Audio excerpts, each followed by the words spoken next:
नमस्कार, आप देख रहे हैं 4 PM और मैं हूं आपके साथ निधि तिवारी। आपने अक्सर अंधभक्तों को ये कहते सुना होगा कि मोदी जी तो देश के लिए जीते हैं, परिवार के लिए कभी उन्होंने कुछ नहीं किया और उनके परिवार का कोई व्यक्ति राजनीति में भी नहीं है। लेकिन आज पहली बार पीएम मोदी का परिवार सवालों के घेरे में आ गया है। आज पहली बार पीएम मोदी के सगे भाई पर आरोप लगे हैं। जी हाँ, जो दूसरे के परिवारवाद पर उंगली उठाते थे, आज उनके परिवारवाद की पोल खुल गई है। राष्ट्रीय राजधानी दिल्ली के अंदर एक प्रेस कॉन्फ्रेंस होती है जिसमें यह खुलासा होता है कि कैसे प्रधानमंत्री के सगे भाई को डायरेक्ट फायदा पहुंचाने के लिए उनको एक कमेटी में रखा गया और उसमें जमकर करोड़ों का फर्जीवाड़ा भी किया गया।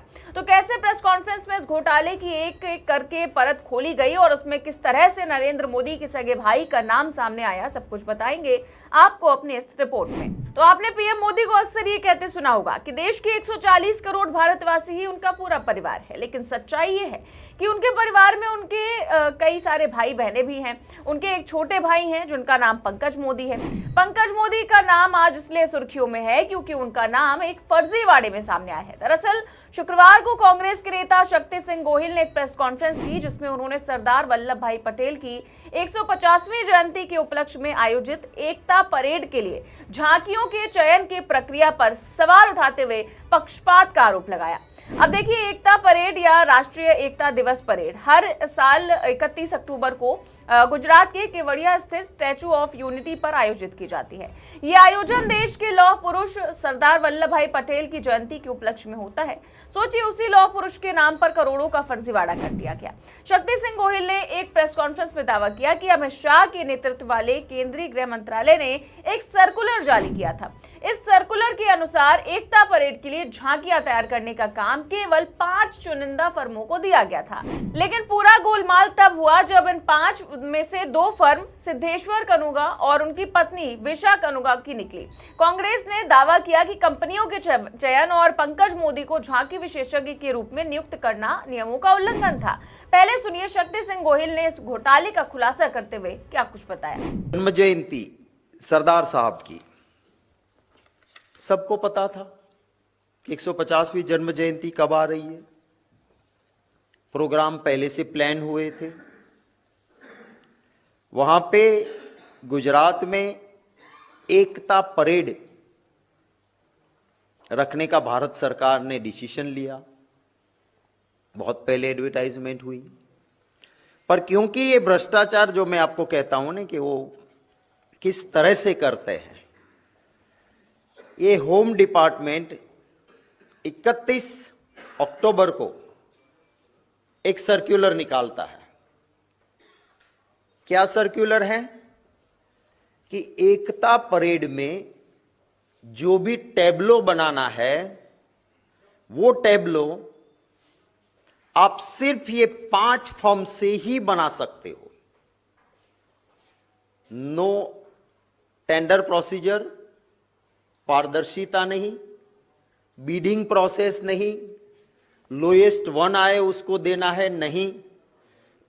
इन्होंने 5 फॉर्म्स अपने आप पिक कर ली और ये सर्कुलर निकाल दिया सभी को कि आप सिर्फ इन 5 से Messrs Live Fixel Technologies, Messrs Siddheshwara Kanuga, Messrs Visha Kanuga, Messrs Sushant Khedkar, Messrs Smart Graph Art Advertising, ये 5 के अलावा किसी से आप टेब्लो नहीं बना सकते हो और टेंडर प्रोसीजर की जरूरत नहीं है। ये 5 को कैसे सिलेक्ट किए, इसके लिए कोई ना टेंडर इनवाइट किए गए ना किसी से बीड मंगवाया गया, ऐसे 5 नाम।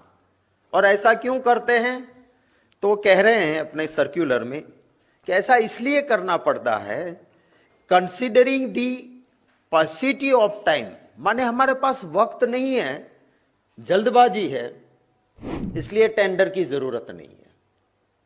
अब आप समझिए कि कोई नेचुरल कैलिमिटी आ गई, कोई भूकंप आ गया, कोई आपदा आ गई, हम समझ सकते कि टाइम नहीं है, जल्दी मंगवा लो आप जिससे मिलता है। पर ऐसा तो नहीं था। सरदार साहब की जन्म जयंती तो सबको पता थी, कोई जल्दबाजी की जरूरत नहीं थी। और ये 5 नाम भी है ना, वो असल में 5 नहीं है, एक ही शतरंज के चट्टे बट्टे हैं। आपको ताजुब होगा, ये जो नंबर 2 पे है मैसर सिद्धेश्वरा कानूगा, और 3 नंबर पे है मैसर्स विशा कानूगा। ये दोनों पति और पत्नी है, इनकी 2 फर्म हो गई, हस्बैंड एंड वाइफ। तो ये पांचों जो है, आप थोड़ा इन्वेस्टिगेटिव जर्नलिज्म करोगे तो ये पांचों के पांचों एक ही शतरंज के चट्टे बट्टे, और जो भी टेबलोज बने वो सारे इन्हीं से बनवाना था, इन्हीं से बना। नो टेंडर, पैसे दो, वो कहे वो दो। तो ये इससे आगे एक और सर्कुलर होता है 29 अक्टूबर को, वो भी होम डिपार्टमेंट करता है।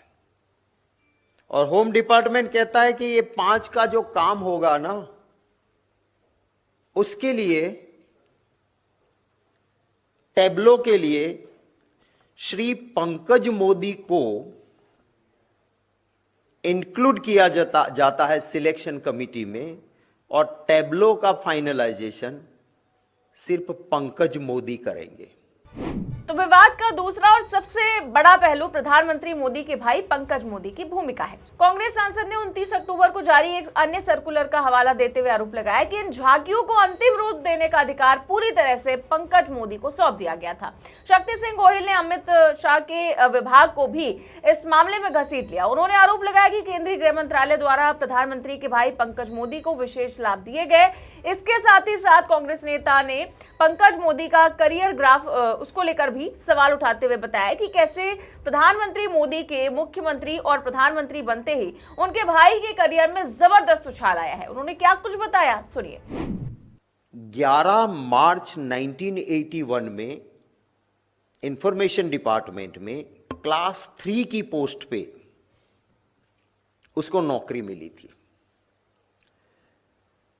ये इनके साथ इनके सीनियर और शेड्यूल ट्राइब से आते हुए एमएम बुबड़िया, जीएम डामोर, वो भी सर्विस में थे। वो इनसे सीनियर थे पंकज भाई मोदी से, जो 1981 में क्लास 3 की पोस्ट पे नौकरी में लगे। अब जो एमएम बुबड़िया और डामोर शेड्यूल ट्राइब होते हुए भी क्लास 3 में से क्लास 1 ऑफिसर नहीं बन पाए। एक भी अधिकारी इनके साथ जो क्लास 3 में ज्वाइन हुआ था, कोई भी क्लास 1 नहीं बन पाया। सिर्फ एक ही इंसान पंकज भाई मोदी क्लास 3 में ज्वाइन हुए थे, क्लास 1 बने। कैसे बने? 17 अप्रैल 2003 में इनको क्लास 3 में एक अपर स्केल का प्रमोशन मिलता है। वो प्रमोशन मिला, वो सबको मिलता है, उनको भी मिला। यहां से गेम शुरू होती है। 2008 जब आज के प्रधानमंत्री जी गुजरात के मुख्यमंत्री थे, 29 अप्रैल 2008 में पंकज भाई मोदी, जो कि क्लास 3 की हायर पोस्ट पे 2003 में आए थे, 2003 में क्लास 3 हायर पोस्ट, वहां से उनको 29 अप्रैल को क्लास 2 बनाया गया। अब हमारा Gujarat civil services classifications recruitment rules 1967 है। वो रूल क्या कहता है कि अगर मुझे प्रमोशन क्लास 2 का मिलना है तो मैं जिस पोस्ट पे हूं वहां मुझे कम से कम 8 साल होना चाहिए।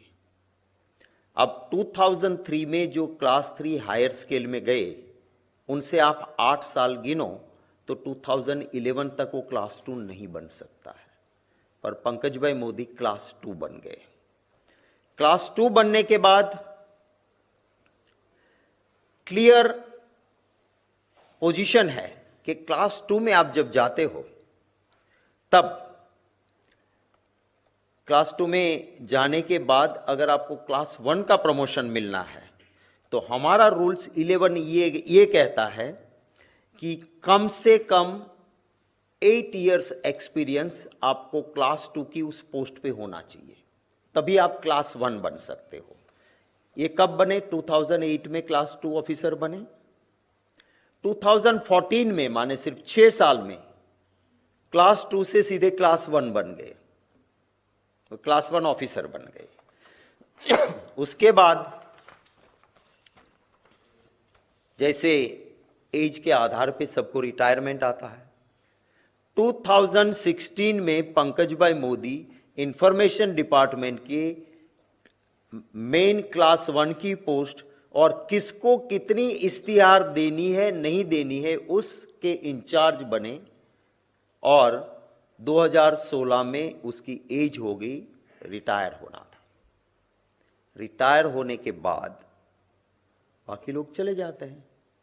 एक प्रोविजन है कि अगर जिस जगह से आप रिटायर हो रहे हो वहां प्रमोशन से कोई जगह भरी नहीं गई है, वहां के लिए कोई ऑफिसर उपलब्ध नहीं है, तो नई रिक्रूटमेंट आए या कोई प्रमोशन से वहां आए, तब तक आपको मैक्सिमम 6 महीने तक कॉन्ट्रैक्ट बेस्ड रीअपॉइंटमेंट मिलती है। पंकज भाई को रीअपॉइंटमेंट मिल गई, हालांकि प्रमोशन से आने वाले लोग थे वहां पे। हमारा रीअपॉइंटमेंट का रूल्स है कि 2 से ज्यादा ऐसी रीअपॉइंटमेंट नहीं, फिर वो जगह भर देनी चाहिए। 16 से लेके बरसों तक वो जगह नहीं भरी गई। यही आदमी जो रिटायर हो गए हैं उसी टेबल पे, उसी जगह पे, हमारे रूल्स कहते हैं कि रिटायरमेंट के बाद अगर रीअपॉइंटमेंट भी देते हो तो उसी जगह नहीं देना चाहिए जिस जगह का जो काम था उस टेबल से हटाना चाहिए। बरसों तक रहे। जब जाके कुछ अधिकारियों ने कहा कि अब हम हाईकोर्ट में जाएंगे, गलत हो रहा है, तब कुछ महीने पहले उन्होंने वह पद छोड़ा और क्लास 3 में जो थे वो क्लास 1 बने। उनके साथ भर्ती हुआ एक भी आदमी शेड्यूल ट्राइब या शेड्यूल कास्ट, मैंने आपको नाम दिए, वो एसटी और एससी होते हुए भी वो क्लास 1 नहीं बन पाए। सिर्फ एक आदमी क्लास 3 से क्लास 1 बना। तो इस पूरे मामले ने एक बार फिर देश की राजनीति में परिवारवाद और पक्षपात जैसे मुद्दों को केंद्र में ला दिया है। सोचिए, जो ये आरोप लगाते थे कि रॉबर्ट वाड्रा ने रिश्तेदारी का फायदा उठाते हुए करोड़ों का घोटाला किया, आज वो खुद के सगे भाई के मामले में चुप है। राष्ट्रीय एकता दिवस परेड जैसी प्रतिष्ठित और राष्ट्रीय महत्व की आयोजन और प्रक्रिया में अगर नियमों की अनदेखी हुई और कुछ चुनिंदा फर्मों को ही फायदा पहुंचाया गया, तो ये केवल प्रशासनिक चूक नहीं बल्कि संस्थागत पारदर्शिता पर भी सवाल है। सबसे बड़ा विवाद प्रधानमंत्री के सगे भाई पंकज मोदी की भूमिका को लेकर है। इसके अलावा पति पत्नी की 2 फर्मों को चयनित किए जाने, समय की कमी का बहाना बनाकर समिति कंपनियों को मौका देने और केंद्रीय गृह मंत्रालय की कथित भूमिका ने इस पूरे मामले को और ज्यादा संदिग्ध बना दिया है। शक्ति सिंह गोहिल ने सरकार से जो सवाल पूछे वो सिर्फ राजनीतिक आरोप नहीं बल्कि जवाबदेही की मांग है। अब गेंद सरकार के पाले में है। अगर ये आरोप निराधार हैं, तो पारदर्शी तरीके से जांच हो और स्पष्ट जवाब से सच्चाई सामने आ जाए। लेकिन अगर इनमें दम है तो ये उस नैरेटिव को झटका है जिसमें मोदी सरकार खुद को परिवारवाद से ऊपर बताती रही है। तो इस पूरे मामले को लेकर आपकी क्या राय है, हमें कमेंट बॉक्स में अपनी राय जरूर दें। चैनल को सब्सक्राइब भी करें और ज्वाइन भी करें। नमस्कार।